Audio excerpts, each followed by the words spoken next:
Could we get a list of the Bibles by cults? Yes, I don't think I have that up, but I can do that. We wrote a book a ways back, this one here called The Ancient Word of God, and we look at some 200 Bibles, most of which are pretty decent. There's the ones done by cults, and then there's the ones that are very, very bad translations. And then the rest of them are actually pretty good. But then what we did is we looked at it and saw that the received text is the one that has all of the text with it.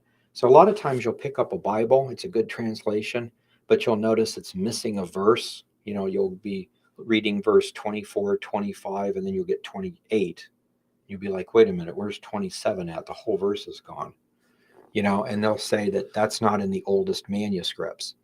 And they're not lying to you. It's not in the oldest Bible manuscripts or full Bibles, which are fourth century, like 350 or so.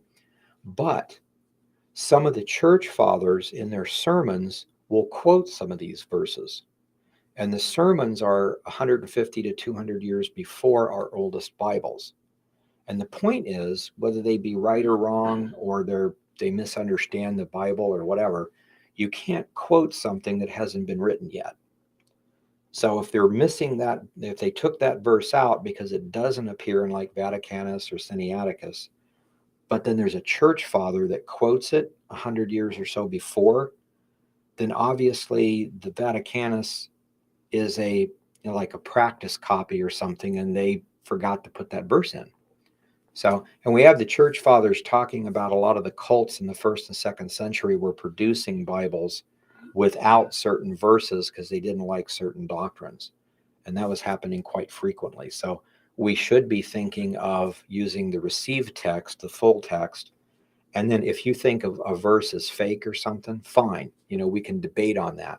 But we can't debate on it if we can't see it.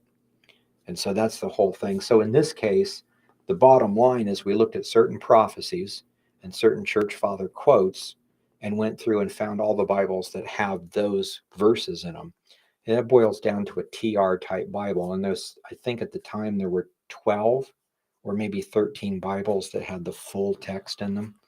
The other Bibles are just as good as far as like salvation. It talks about how to get saved hundreds of times, so it's fine.